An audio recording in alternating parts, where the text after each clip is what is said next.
那种感觉对了，你拍的时候，因为我不教戏的，我拍片从来不教戏的，完全是一种感觉，然后设定好情境让他们进去，所以他演得很厉害。你看到这个小说，它最吸引你的部分在哪里？女刺客，女刺客，真的。女刺客聂隐娘那个名字又好，我好喜欢这个名字，因为聂是3个耳朵嘛。对，可是第2个字马上就反转，要隐。对，3个耳朵，隐娘，太美了。原剧本是这样，眼睛闭着，听声音。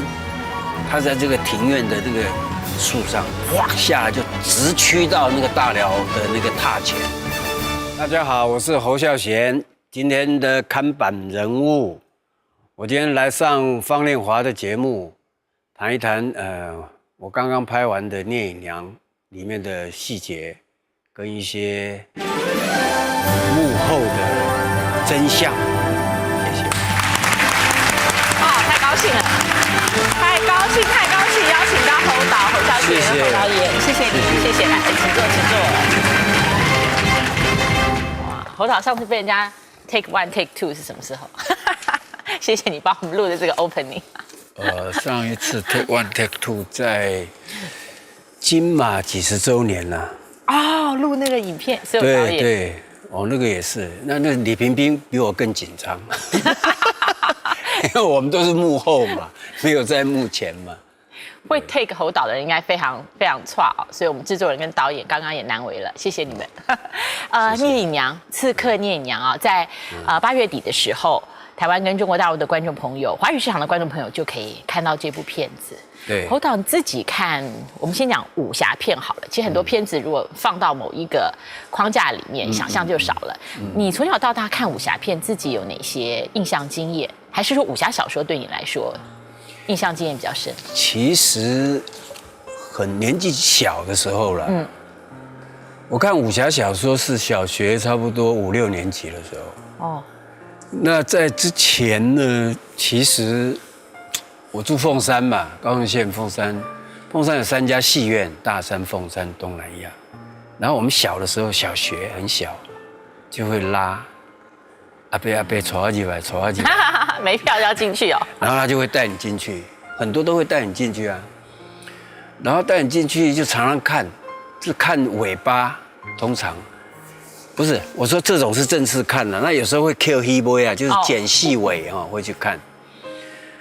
反正几家戏院，你到初中的时候几乎常常去，然后到初中的时候，后来就开始，你到戏院去看电影，然后会去搜索人家丢，人家戏票不是撕下来以后进场了，他有时候会随手就丢了嘛，我们去捡出来，经过他的那个票柜，他撕下来那个票柜的时候。我跟我那个朋友会这样，抓一把跑掉，然后回去会把它贴起来，因为以前票是一张票，然后它有个虚线，一个角，这边盖个章，对呀，然后它会撕，那有时候会撕的比较少，你这个票根就多，底下就多了嘛。你这2个撕的多的跟撕的少的2个接在一起，把那个虚线部分正好去掉，用虚线来粘住，你知道它底下长嘛，粘住这样。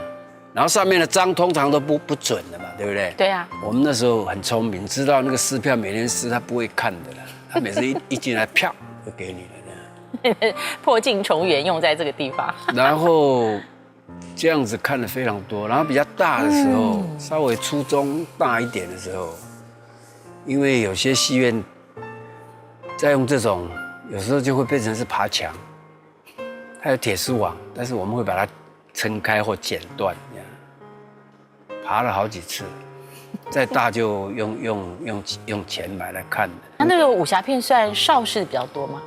华语的武侠片，你印象里面？最早是那个粤语片，有没有什么猪什么那个什么，有没有他们那种打的，那种比较假啦。那后来因为武侠片一堆啊，就日本的武士刀的片，武士片其实很多。非常多，那时候看那个看的非常多。那到邵氏开始拍武侠片，就是那个胡金铨以后了。胡金铨，然后那个谁张彻，那时候我们在大学，胡金铨的片的时候我们在大学的时候。所以徐克都还很后面了。徐克比较晚，徐克是跟我们一样的，徐克跟我差不多同年吧。所以如果聂隐娘，可是我看聂隐娘哦，她从坎城影展，其实她在拍摄期间就很多关注。那当然在坎城影展之后，大家的讨论跟分享，就算没有看过，大家还是讨论跟分享很多。她现在不纯然也被归类为武侠片了吧？你会怎么样让观众去理解，在他们想象的影片分类里面，侯导愿意介绍聂隐娘，它是属于武侠片吗？没有，你只要说是武侠片，但是武侠有很多种。是啊，就像你说西部那个枪战片、西部片，它有很多种啊。其实我感觉所谓很多种的意思，完全也是导演怎么拍啦。我感觉它就是一部电影吧，对我来讲，只是它里面牵扯到刺客。那这个小说也是唐人小说，对，唐人小说属于笔记小说。唐人小说有这种传奇的小说，是从裴行这个作者开始。裴行其实当时的人，你知道，就是聂隐娘的对，聂隐娘的作者裴行。然后他其实里面很多细节就是他们当下，然后他幻想了一些，所以里面其实有点幻术的在里面。原著里面人可以变成一只，他那个字我没去查到底是哪一种虫啊，可以躲在人的幻术啊。对，有时候他跟金晶娥打的时候，其实金晶娥就是我电影里面那个周韵演的那个戴面具的。打的时候，它是红白翻变成旗子，旗子在空中打，所以那时候其实已经有这种东西，你知道，所以你看了我反而写实，我反而回到写实。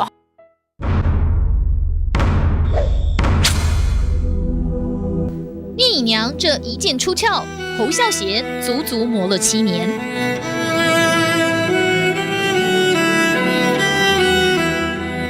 里的每一幕都让人惊叹，从宫廷里摆设的刺绣花纹，到点燃蜡烛飘散的一缕青烟，侯孝贤极其考究唐代场景，营造出古典诗意的氛围，完美重现8世纪唐代生活。小心后面，小心走，来往那边走。有树枝。为如实呈现中唐时期的建筑外观，侯孝贤前往日本京都和奈良实地取景，甚至按照古画搭了一个木造的小阁楼，就连每一个角色出场时的服装、身段、仪态，也全要照着史料精准写实。说他被他弄来，是被他弄来是一种，但是弄来是我们心里想的，他怎么弄来我们不知道。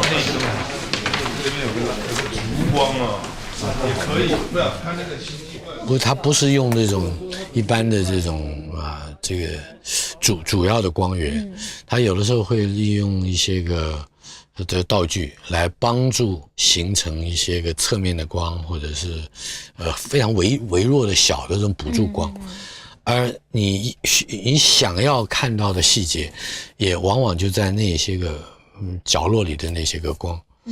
这是一个真的是要值得多看几遍的片子。细腻的运镜以及场景调度，就连光影也要符合那时代。这种看似用苦方法打造出来的武侠片，看到的透过聂隐娘是侯孝贤做导演的初心。因为在他的画面里头，除了人物之外，还有其他的道具，火、灯、水、云、风、树，这些东西都非常非常的重要，包括连空气里头的那种流动，这就是它的细致，也是我觉得对我们演员来讲是最难去琢磨的那一方面。侯孝贤惯用的长镜头，勾动看电影时视觉上感知全局的真实感。演员恰如其分的情绪是烘托唯美画面的元素之一，不能多，不能少，要刚好到位。我记得我有一次掉到12米的树上，遥望着张震的家里头，然后突然之间回想到10年前、13年前的那个过去，我在12米的高空上，我在幻想着，突然侯导就跟我讲：收一点，收一点。我在12米上面，你怎么可以看得到我的眼神？侯氏武侠片中的侠女，沉着内敛，没有夸张的武打动作，3招内便分出高下。光是这一幕，两女过招，侯孝贤却因为舒淇在镜头下杀气太重，要求重拍。最难的是，我拍的是一个武打动作戏，我要有力度，我要有速度，但是我不可以有表情。其实我每次在拍的时候，我其实是非常崩溃的，有好几次。我说侯导，你知道一件事情吗？你知道所有的女人每天喷的都是香水，我每天喷的都是药水。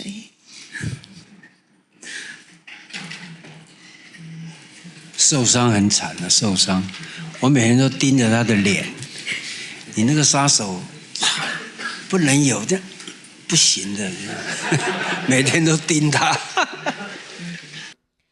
演员们说，侯孝贤在片场不导戏，只聊他想拍的情绪，然后等一朵云，等一色天光，等一场迷雾。大自然反而是最重要的主角。往往一开拍，现场安静的连钉子掉的声音都能听见。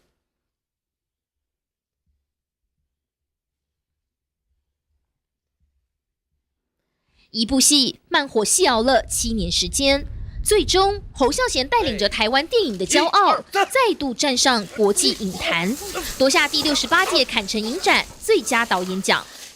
Huskal Sven for The Assassin。即便是这一刻，侯导依然没有喜形于色的神情，倒是台下的剧组演员们早已热泪盈眶。拍电影不是那么容易，尤其是要找更多的钱更难，所以非常感谢，谢谢，也谢谢我的剧组舒淇、张震，还有我的编剧朱天文、美术黄文英，谢谢，谢谢各位。坎城影展的评审认为，聂隐娘的诗意难以企及。法国影评人说，整部戏美得惊人。这些赞誉背后，其实是侯孝贤一段很长、很辛苦的坚持。他说，对于创作者而言，最难的挑战是要过自己这一关。侯导镜头下的聂隐娘，要传递的不只是一种武侠精神，还有一位导演一份对电影无比热情的一生悬命。提到聂隐娘就是舒淇，舒淇就是聂隐娘，可以这么说。对呀、所以是舒淇把整个你心中的聂隐娘演活了，还是舒淇后来带领的整个聂隐娘变成了现在这样的电影？没有舒淇，我从千禧慢播嘛开始，主要是看到有一次在电视上看到她一个广告，我感觉这个女孩子非常自在，你知道那个广告里面。哎呦，你从电视广告可以感觉到一个人的气韵哦。我感觉她非常自在，而且不做作。我就探听这个人，结果是台湾人在香港，然后呢问了他的经纪人，反正我就打电话给他，我就想说拍一部片，找他拍一部片，他就来了，千禧慢播。哎，所以女演员真的是导演的缪斯哈。然后你那种感觉对了，你拍的时候，因为我不教戏的，我拍片从来不教戏的，就完全是一种感觉，然后设定好情境让他们进去嘛，所以他演得很厉害，千禧慢播演得非常好，在法国在坎城的时候一下就红了，你知道。但是你看我经过那么久，我找过他拍这个，还有拍《最好时光》，然后后来又拍这个片，我告诉你他都没变。你看年龄，他其实已经隔那么久了，年龄感觉不到什么。他的人主要是他的人太好了，所有的剧组的人都跟他相处得非常好。日积月累。对，还有一个欺负木聪哦，欺负木聪也是，所有人都喜欢他，态度又好，然后又怡然自得这样。所以这些人演员他们作为一个荧光幕外的自然人，他所有因为他自己不自觉的，他的作为一个人的人格特质，你觉得全部其实都在电影里面，这是你。我告诉你，你只要是底子好，你自然就流露了。你不必去演，这个人很奇怪，那你可能要演的角色不一样。我的感觉是这样，所以我通常是先有演员才会决定拍这个电影或者是有剧本的开始。那所以侯导戏里面演技2个字，你怎么解释？我告诉你，你假使拍的是所谓的戏剧电影，所谓戏剧电影其实就是最早是戏剧嘛，舞台。所以这个传统是这样过来的。你假如说是都是要去演来演去，有些是蛮厉害的了，但是我总感觉不过瘾的。我还是喜欢，因为你一个人自己的行为、自己的想法，你生活成长一段时期，你有你自己的一个状态，这个状态会呈现出来。那你怎么用它这个状态？因为你台湾，你说大家能够像好莱坞啊，或者像英国以前的那个舞台剧那些演员那么厉害吗？他们可以演戏，可以演得非常好，但是骨子里面就像那个人，其实这不是很容易，而且不见得需要怎么演，所以我感觉这一点对我来讲蛮重要。聂隐娘是一个刺客，所以如果从这个角度去理解，大家现在就不用去期待我问下面一个问题，就是，侯导那他有9句台词，是妨不妨碍我们去理解聂隐娘跟刺客？我想完全不妨碍哦，因为我也看过了试片。那他所展现的一个刺客精神跟刺客的特质，在电影里面是什么？不管他是什么刺客，他训练多久，他武艺多好，对不对？假使说我们这样来界定的话，他毕竟还是人嘛。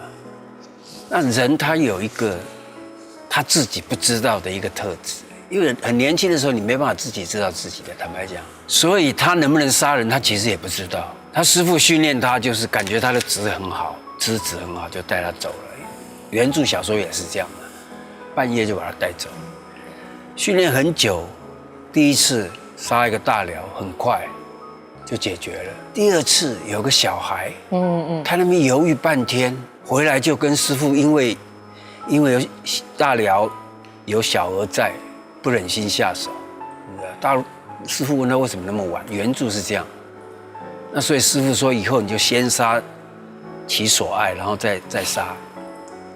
但这个就发生变化了，然后说今天回去考验他。回你以前住的地方魏博去杀你的表兄那个田季安，这是更严重。为什么？因为他跟他表兄其实是从小青梅竹马，所以这个就更难了。他说他不听嘛，他照样去啊，照样去，照样经过那个过程。在这个过程里面，你就看他就已经开始慢慢变了。你从一开始接触到这个小说，如果它不是本身有某一种曲折性，就是你不是带着一个找剧本的心情去看到这个小说的话。而是一个单纯的看到这个小说，它最吸引你的部分在哪里？女刺客，女刺客，真的。女刺客聂隐娘那个名字又好，我好喜欢这个名字，因为聂是3个耳朵嘛。对，可是第2个字马上就反转，要隐。对，3个耳朵隐娘，哇，太美了。3个耳朵的意思，我本来设计是他都永远躲在一个地方，树上。然后他眼睛闭着，原剧本是这样，眼睛闭着，听声音。他在这个庭院的那个树上，所有佣人什么什么这种婢女什么这些所有的声音，他判断到一个程度的时候，哗下来就直驱到那个大寮的那个榻前，晃马上下手，风吹草动。他这个意思就是他整个都判断，用声音判断的很准确，下来插直去，插就走了。本来是这样，居高镇人。所以我喜欢这个名字，你知道？很有意思。聂隐娘。舒淇在这个电影里面，你觉得他还是有他自我超越跟突破的部分在哪里？他不需要吧，他就是那个样子，他只要够就行了。我感觉他很像。非常像，我要唯一调整他以前在拍的时候，就是他因为他打的拍的很少，对他们来讲跟周韵2个要打哦，还有那个张震，他们都要练，都要一直套，一直练，练了以后才打一次也不见得打得成，所以我拍的蛮多的。起先在大九湖那边拍，后来不行，后来整个移到内蒙那边去拍，差不多那边才拍好了。那打对他们是一个挑战，对您呢？因为您第1次拍武侠片，没有对我来讲，我可以看啊，我可以判断。因为你那个力量跟那个，哎，这个就跟我跟他们讲，就像打网球一样嘛。你们家常看打网球，这比喻不错。像那个费德勒他们以前那几个很厉害的时候，力量、速度，他们那个速度跟脸部都没表情的，那个哪有时间啊？那个快到不行的，我们去根本球在哪根本看不到的，所以我感觉那个是很难的。他们刚开始打的时候，这脸部会有没有会这样？我每天都盯他的脸，后来就一次一次慢慢，这边打不成，大脚湖拍不成，再换别的地方再打，后来慢慢就 OK 了，因为重复的东西一直在熟练嘛。可是到从容啊，那必须是他的。对不对？他的功力已经累积到以真化境，然后出来的是从容。那对他们来讲，等于是他对这种速度什么这种，不容易驾驭啊。对，已经很清楚了。我说，假如是到那个程度的话，你任何细微的东西他都可以躲闪，都很清楚，他就不会有这种脸部不会有什么表情了，你知道？那才厉害啊，那才对啊。像老僧入定的意思嘛。对，就基本上就是这样。就是很稳嘛，你知道？那他们刚开始打不可能，而且全身伤打的，周韵啊跟他都是。一定很多人在坎城影展之后请教过侯导了。那聂隐娘对你的意义，最大的意义是什么？拍完了这个电影，对你的有生之涯的意义？没有，因为我从小学就看武侠小说嘛，5年级、6年级是看的最多了。或者从那时候开始看的最多，因为我哥哥喜欢看，我哥哥大我2岁嘛。那你们租书店租？我就是骑车，负责骑车，哒哒哒哒骑脚踏车去租，每次都是一大摞啊。譬如说整套就要太多，就分2次，不然就整套。对，武侠小说一定要这样看的。回去咔看，他看得非常快嘛。我哥他念师范的嘛，所以很快。那你也得跟着赶快看。他念过速读，我跟得上了。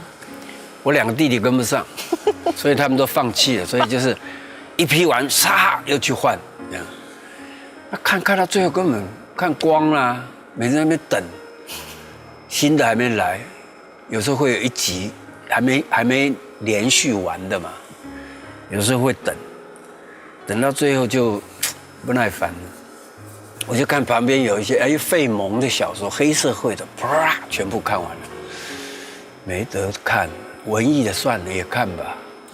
郭良慧、于启明，郭良慧你看，金信之、华严，孟瑶，都是那时候看的啊。那个书架有啊，全部看了。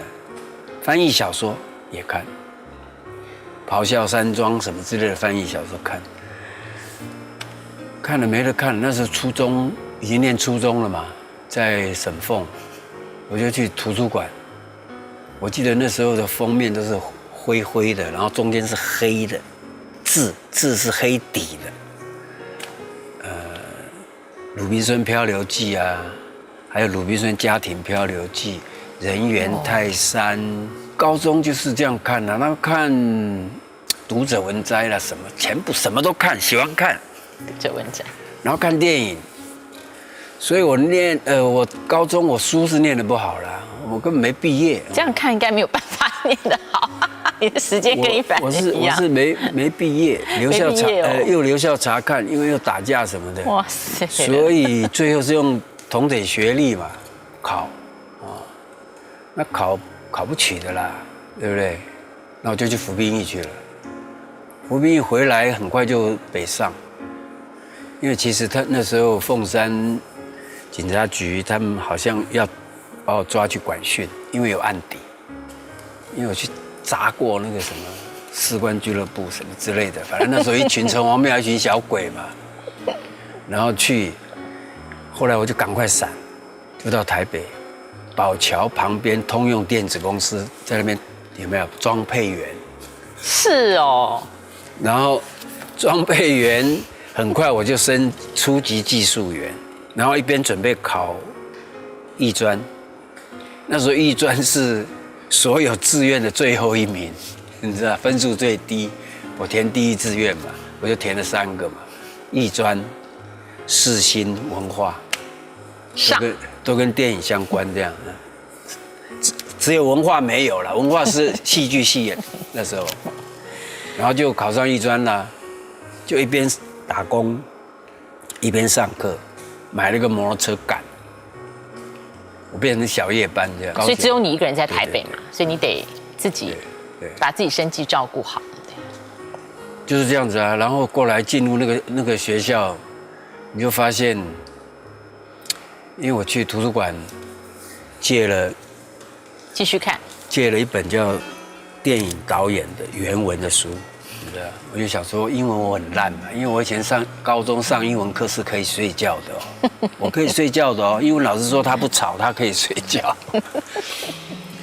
然后翻译自己看，短短的一个序文里面。看完他的意思就是说，你这本都弄通了，你还是不能当导演。你确定没有理解错？没有，我咔一盖就还了，不看。好，那是很难得，你借了一本看完序就还掉的书，可是后来做了一辈子的导演，人生真的很有意思。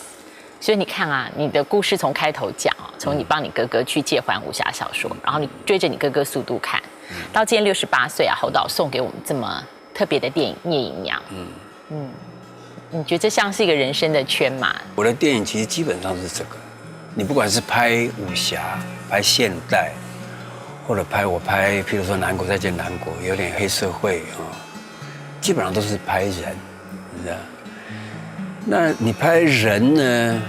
你假使要去想象一个人，很容易啊，但是要找很难。但是你身边其实很多人，你身边的朋友里面每个特色都不一样，有些你可以看出他们非常动人的之处啊，动人的地方。所以基本上我是先有人，先有演员，我感觉这个演员非常过瘾，才有电影。我不是先有一个电影才想到人。许芳宜老师这次也很让侯导惊艳。许芳宜以后假如再拍武侠，他就变成我的武术指导了，因为他设计动作太厉害了。因为他的肢体有些他可以做到，但别人没办法做到。但是他会想这种，因为他一天到晚在编舞嘛，所以其实武侠肢体就是他的语言嘛。对，而且武侠的动作基本上也不过就是那些吗？对不对？所以我找他可能会蛮好的。但是基本上还是要有实际打的这种，一群几个人，他们会根据许芳也说了这个，然后他们会去套这个，把他这个招式都弄出来，这样你才有办法再回到演员这样。文创这个名词是很奇怪的，我感觉所有的创作都是从文化来的。那文化不是表面说的，它是累积的，它是你自然而然就会有，有的时候没有办法自我说明的。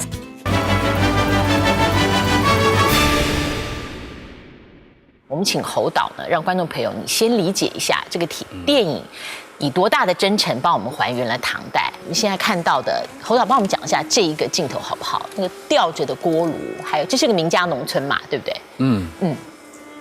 你的考据跟你的剧组人员，在这个部分我们可以看到，在考据的部分可以让我们理解一下嘛？我告诉你啊，这个村子呢，在湖北的山上，叫大九湖这个地方，它海拔应该有2000多公尺吧。然后这边的农家的种植的还是一些就是玉米咯。然后这个农家的里面，我们借来拍片嘛，它完全土墙。这个所有的这个布置不是我们布置，是完全他们自己本身，你懂我意思吗？他们生活就是这样。那用这个其实跟8世纪唐代的是吻合的，这个是最古老的，因为这个是最古老的。他们不知道什么时候开始就一直是这样，很早开始就这样。第一铁器那时候有了，你看他吊那个铁锅的是一个木头，对，木头刻的。然后那个火很正常了，你看那块横木有没有？你看那个中间做的发亮的，那是常年做那边。然后他们不是用炕，他们是用这种方式，因为很冷，所以他们就是火烧着，他们睡在旁边。然后你看那旁边的墙，那时候熏的都黑的，然后有墙那个泥的，然后会裂。后面有几个好像垂下来那个3个，那是什么？猪肉。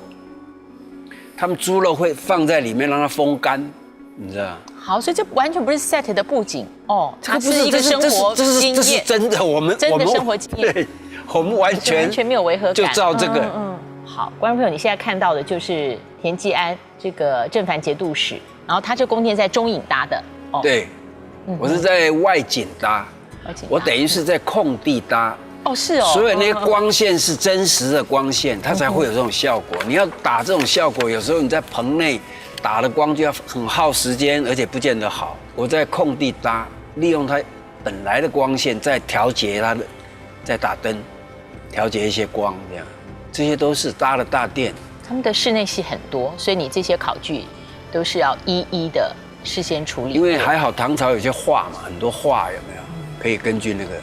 然后再加上一些，你只要去仔细去查的话，你就可以知道。而且他们那时候胡旋舞还很流行，尤其他们这个田季安这边，他们是胡化的汉人。好，所以他所享受的音乐，对，跟这些娱乐方式，其实是跟中原的会有一些差距，就对了。对。你拍摄时候所有资料都写啊，侯导随身带这个《资治通鉴》跟唐诗哦。在考据的跟还原的这个部分，你自己有没有碰过什么瓶颈？后来迎刃而解的比较难的地方？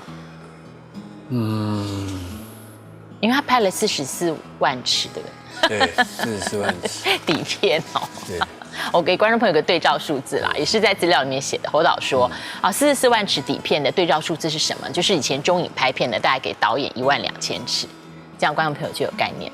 44万尺。好，我的意思是说，拍了这么多，所以那时候在考据跟如实如真的这个部分，就是大家会好奇侯导碰到过困难吗？我在落实的时候，通常会去找嘛，对不对？看景啊或干嘛。有时候你在落实的时候，假使你看到这个景很过瘾，但是跟我使用的不同，跟我剧本描绘的不同，我会以这个景为主，我会调整。你懂我意思？不是那种硬邦邦的，我就是一定要弄一个什么，你知道？我觉得感觉那个漂亮，我怎么来用它，而且又对，因为都是木结构，基本上就是对了，你知道？所以如真的东西最能感动你。是啊，所以我们为什么去大脚屋？你刚刚看的那个农舍里面那个现在去哪里弄？你要弄那个墙是可以做，但是你要做到那么好。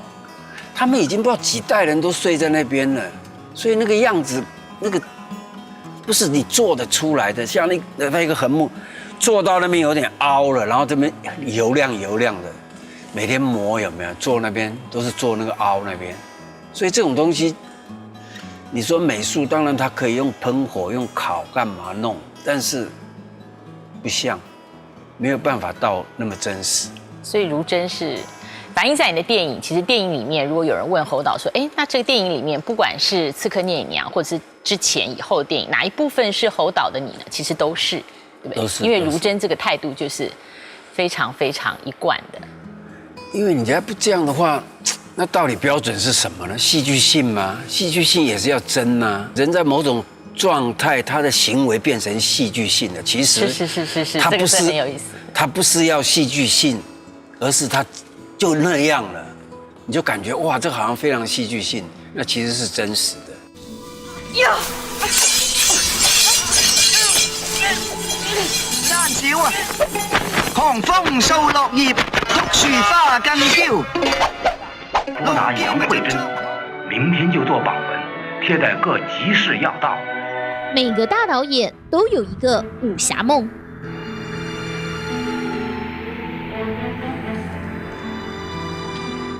李安的《卧虎藏龙》，看章子怡的《玉娇龙》，飞檐走壁，轻功水飘，画面唯美。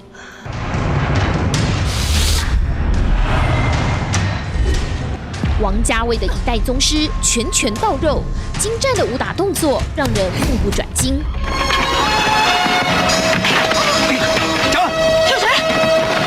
徐克的《笑傲江湖》，则是在刀光剑影中看见人性的不同面向。侯侯孝贤镜头下的女刺客，出手简单利落，短短1瞬间，暗杀任务就完成。我们在《聂隐娘》里面看到的所有的武打动作都像是实打的，它不会有一直飞来飞去，不会有踩豆腐，不会有吊钢丝。好，那这个部分是比较像胡金铨导演，就是60、70年代的这种很传统的一个打法。功夫片其实看了很多啊，从胡金铨时代啊一直过来，看了非常多。我日本片小时候看了很多。那他这种是什么？因为他基本上就是没有花招，近身肉搏，谁快？我还是往写实上面，就是力道往那方面走。侯导说，没有地心引力的武侠片不是他的风格，所以他的《聂隐娘》没有眼花缭乱的武打招式和令人炫目的飞翔特技。电影中每个角色的人生哲学，才是他想表达的重点。它跟我们想象传统的武侠片那种情节很简单的快意恩仇是不太一样的啊。对我来说，我觉得侯导在里面放的人物关系跟 message， 其实比我们想象的一般传统的类型武侠片要复杂的很多。面对这些政治的状态，个人的一个选择，你选择跟这个政治搅和，还是选择逃离这个政治？所以，从这些角度来看，它完全不是单纯的武侠片。与其说《聂隐娘》是部武侠片，不如说是部完美营造武侠氛围的电影。女刺客内心的情绪比出手时的每一个动作更沉重，仅说的9句台词，精炼却寓意深远。我反而觉得这召唤了另外一种观影的经验，也就是我们并不是从浮面的叙事，去看一个有头有尾的故事，反而是从影像的各种这个程式上面啊，呈现的呈表示的是啊，特别是在画面、声音。不同导演诠释心中的武侠情节，都有不一样的手法。胡金铨树立武侠的传统模式，有正义的侠女和邪恶的太监，正邪角色元素经典。徐克将武侠片导向视觉上的震撼体验，五光十色的武术特效被视为电影上的新武侠。从今以后认剑不认人。导演李安的《卧虎藏龙》则用快节奏的叙事方式以及布满巧思的取景，成为武侠代表作之一。我觉得李安导演比较简单，所以我觉得李安导演的《卧虎藏龙》还是比较接近我们过去一直以来很类型化脉络的一个武侠片啊。但是它整个集中还是在这个主角，集中到那把剑啊。那聂隐娘不止如此啊，聂隐娘从一个聂隐娘下山开始，其实它带出了很多代的恩怨啊，带出了整个我觉得还是甚至是唐代的一个政治的观点。侯孝贤则是用一种冷冷的、远远的影像形式，大量的客观远景与长拍，堆砌出缓慢的电影节奏，独特的慢式武侠，传递侯导看世界的一种宏观。我觉得聂隐娘比较多的东西是形而上的啊，那个形而上的东西是跳脱除了武林世界以外的。我刚刚说的还碰到甚至是大环境的一个东西，所以这个跟侯导演一贯拍的电影所看事情的这个很高的居高而上看的一个看众生的那个态度，我觉得是很接近。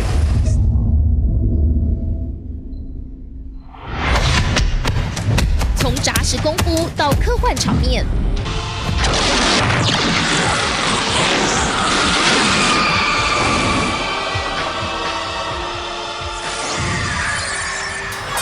每位导演呈现的武侠美学都有企图想表达的意境。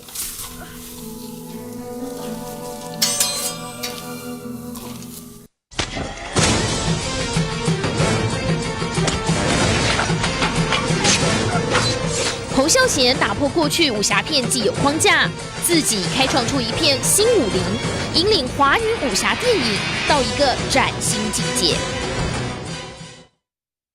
在侯导这几年里面，除了聂隐娘跟聂隐娘同时期的，很多人也知道，就是在艾嘉姐接过这个金马奖执委会主委09到14这5年，那侯导也是很长的一个时间，这5年，那也因为聂隐娘现在的诞生，让我们对于国片电影华人的电影又多了一些讨论，很好玩哦。在这讨论里面，然后那个后来大家才晓得，哦，原来最早的时候，这个就有官员说，哎，很可惜，你这个电影哦，国发基金没有办法支持，因为他没有结合到文创，所以侯导还对文创有新的演绎跟定义哦。对，我告诉你，那时候国发基金呢，对了，因为我没有结合到文创。我那时候找国发基金的时候，我找了3000万吧，然后他们出相对3000万吧，这些都 OK 了。然后过来，他们听了一个香港导演找他咨询，然后问他，他说拍片最好要有完工保险。台湾从来没有完工保险，像履约保证一样。对，完工保险是大的这种系统，美国、好莱坞是，因为他们钱都从银行来，谁投资的钱都是集中在银行，然后来嘛。那银行来呢，银行就会有一个你这个他们有这个专业的部门，就是你的片子每一天拍什么，拍到第几天完成，你每一天这个章拍到什么地步，这个一定要照这个标准。按专案走。你要今天这里没拍完，你说不行，我要延1天，没有的。台湾的银行没有这种保险。然后他们说日本有，问了日本呢，你光这个完工保险，他们差不多要收1000多万，哎呦，出头，然后还要派2个人还是3个人，每天跟你这个拍摄的期间，每天都要来，每天要检查你们的拍摄的进度。我说你们是脑子坏了，台湾那么小的电影工业需要这个吗？文创啊，这个名词是很奇怪的，我感觉文化，所有的创作都是从文化来的。那文化不是表面说的，它是累积的。它是你自然而然就会有，每个地方都有。你问他为什么会这样，我也不知道，我就是一直做，它变成这样啊。其实是累积的，有的时候是没有办法自我说明的。这是跟我们刚刚谈到演技，跟他怎么样的去表演出这个故事，其实是一样的。他有很多他自己不自觉的特质，可是如果不是在这个时空，你把它呼唤出来就对了，对，呼唤出来，基本上是这样子啊。那有的是自觉的，有些人是不自觉的，所以。我一直搞不懂什么东西，那是空名词啦。人家说电影要起来，不是今天开始，你要从我们的，就像我自己的经验，我是从小学开始，对不对？你今天假如让小朋友从小，他们假如都看过默片呢，1年级、2年级、3年级，他们都可能2个礼拜看一次默片，从默片开始看，默片是没有声音的嘛，默片，然后好的电影。给他们看，看完以后呢，你不要说什么教他们，不是，你就正常聊天就行了，聊这个片子的内容，就让他们是正常的，而不要灌输什么。所以侯导，你对于一个社会里面啊文化的滋润，我会这样说，就是你跟现在一般有决策权的人想法不太一样，他们想到是收割，然后你要给我看那个结果，你要给我看那个收割的成品。可是你觉得那个最滋润的是过程？你觉得一个社会最好的文化滋润是那个点点滴滴的过程，去滋润就对了。你那个到了，它自然就有。你不到的话，它也不成熟。所以我们不是基本上就像土壤一样嘛？你要种出好的东西，你这个土壤没弄好，你怎么种都种不了。说到你的电影啊，你的人生。你觉得最美的境界？我突然想到4个字，是不是浑然天成啊？这个形容也 OK， 也正确，非常正确。但是你要达到那个程度。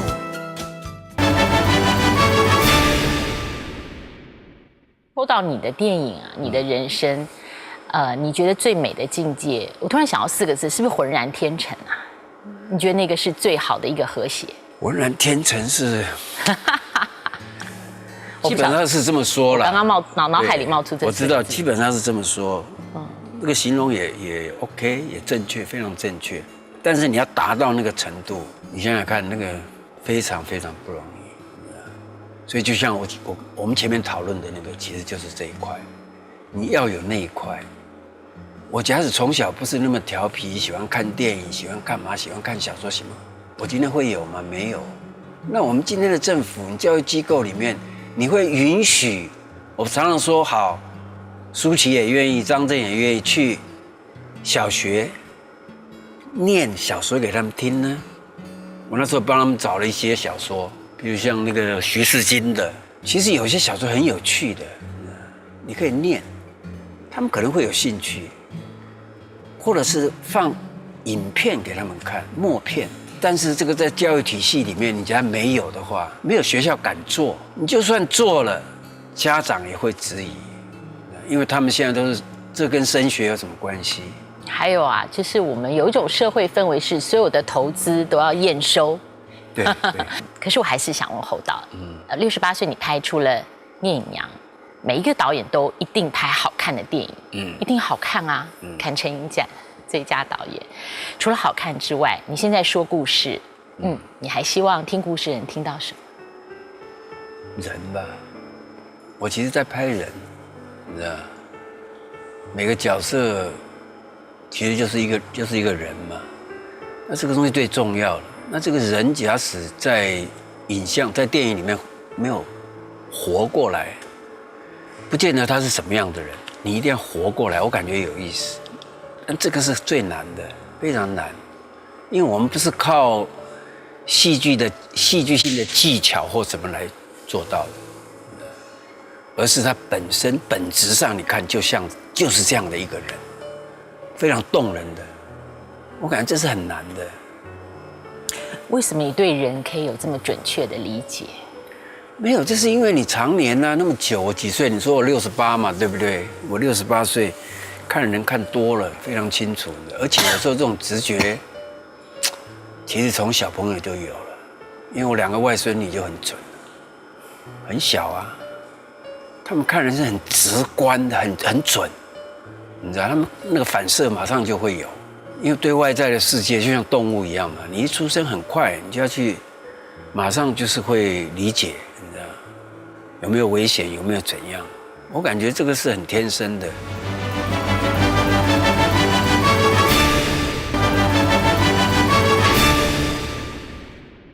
今天非常谢谢侯导，画蛇添足一句，为什么侯导看人这么准确，然后他的在线的故事大家都这么喜欢？因为侯导对人有真正发自于人的关怀。